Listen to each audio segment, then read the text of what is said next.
باپ اور بیٹے اور روح القدس کے نام میں آمین۔ ہمارے خداوند یسوع کی انجیل مقدس متی کے مطابق اس کا 11 باب 11 سے 15 آیات تک۔ میں تم سے سچ کہتا ہوں کہ جو عورتوں سے پیدا ہوئے ہیں ان میں یوحنا اصطباغی سے بڑا کوئی ظاہر نہیں ہوا، لیکن جو آسمان کی بادشاہی میں چھوٹا ہے وہ اس سے بھی بڑا ہے۔ یوحنا اصطباغی کے دنوں سے اس وقت تک آسمان کی بادشاہی پر زور کیا جا رہا ہے اور زوراور اسے چھین لیتے ہیں، کیونکہ تمام صحائف انبیاء اور تورات نے یوحنا تک یہ نبوت کی، اور اگر تم قبول کرنا چاہو تو وہ الیاس جو آنے والا تھا یہی ہے۔ جس کے کان ہوں وہ سن لے۔ پاک کلام کے پڑھے اور سنے جانے پر خداوند کی برکت ہو۔ خدا کا شکر ہو۔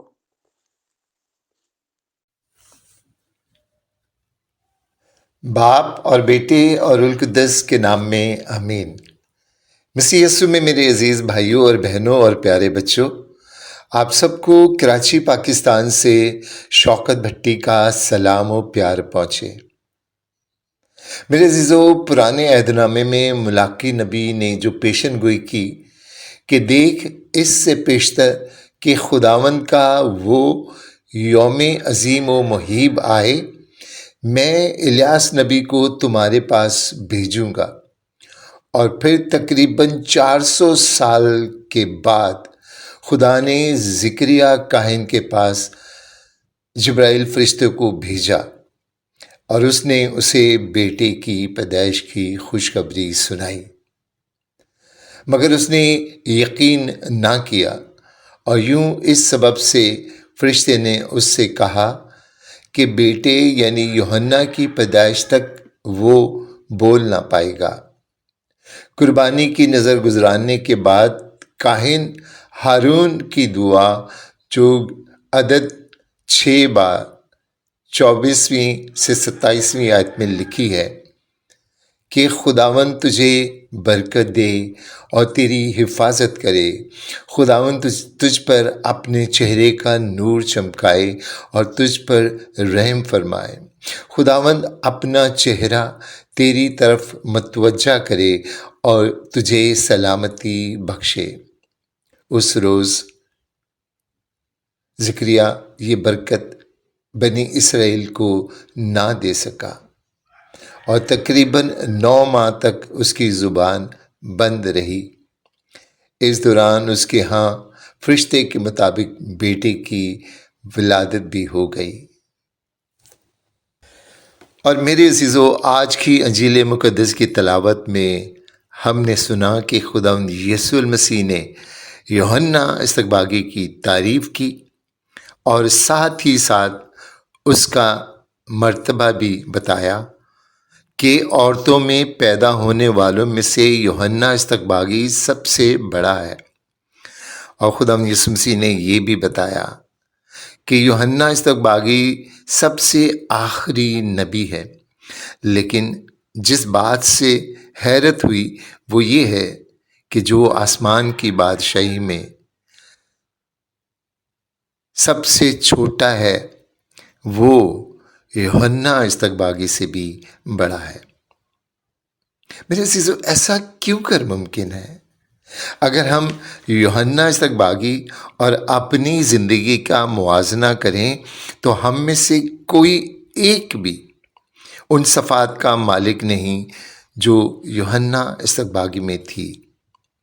واقعات کی ترتیب سے دیکھیں تو نئے عہد نامے کا آغاز ہی یوحنا اصطباغی کی پیدائش سے ہوا۔ یوحنا اصطباغی باپ اور ماں دونوں کی جانب سے نسل ہارون کی اولاد سے تھا اور پیدائشی طور پر کاہن اعظم تھا۔ اس کی پیدائش معجزانہ طور پر ہی۔ اس کا نام فرشتے نے رکھا۔ اس کا لباس سادہ، اس کی غذا سادہ، اس کی رہائش بیابان میں تھی، اور سب سے پہلے یسوع المسیح کو خدا کا برا ہونے کا اعلان کرنے والا بھی یوحنا اصطباغی ہی تھا۔ وہی تھا جس نے لوگوں کو توبہ کر کے خدا کی طرف رجوع کرنے کا پیغام دیا۔ یوحنا کے حق میں کہنے سے، یوحنا حق کی بات کہنے سے نہ بادشاہ، نہ حاکم اعلیٰ، نہ اعلیٰ اداروں سے، نہ مذہبی رہنماؤں سے ڈرا۔ اس نے اپنا سر تو کٹوا لیا، مگر کسی غیر معبود کے سامنے اپنا سر جھکایا نہ، اور حق کی بات کہنے سے ڈرا نہ۔ آج کی تلاوت میں خداوند یسوع مسیح نے بھی یوحنا کو جو عورتوں سے پیدا ہونے والوں سے افضل اور پرانے عہد نامے میں درج نبیوں میں سے سب سے آخری نبی قرار دیا۔ لیکن خداوند یسوع مسیح نے ساتھ ہی ساتھ یہ بھی کہا کہ جو آسمان کی بادشاہی میں چھوٹا ہے وہ یوحنا سے بڑا ہے۔ آسمان کی بادشاہی میں جو چھوٹا ہے اس میں ایسی کیا صفت ہے جو یوحنا استقباغی میں نہیں؟ آسمان کی بادشاہی میں چھوٹے شخص کی ایسی کون سی خوبی ہے جو اسے یوحنا استقباغی سے بڑا بناتی ہے؟ میرے عزیزو، آسمان کی بادشاہی میں سب سے چھوٹے اور یوحنا استقباغی سے جو فرق ہے وہ عہدے کا نہیں اور نہ ہی رتبے کا ہے، بلکہ مقام کا ہے، اس وقت کا ہے، ان واقعات کا ہے جو یوحنا استقباغی اپنے وقت میں حاصل نہ کر پا سکا۔ یوحنا استقباغی نے بیابان میں مسیحا کی راہ تیار کی۔ یوحنا استقباغی نے آسمان کی بادشاہی کی منادی بھی کی۔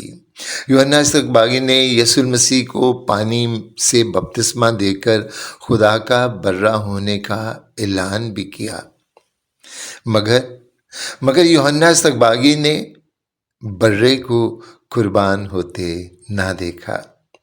یوحنا استقباغی نے یسوع المسیح کو قبر میں سے زندہ ہوتے نہ دیکھا۔ یوحنا استقباغی نے آسمانی بادشاہت کو قائم ہوتے نہ دیکھا۔ مگر جو شخص خداوند یسوع المسیح پر ایمان لاتا ہے، اس کے مرنے اور جی اٹھنے اور آسمان پر جانے پر عقیدہ رکھتا ہے، جو اپنے گناہوں سے توبہ کر کے یسوع المسیح پر ایمان لا کر باپ اور بیٹے اور روح القدس کے نام سے بپتسمہ لیتا ہے، وہ آسمان کی بادشاہی میں یوحنا استقباغی سے بڑا بن جاتا ہے۔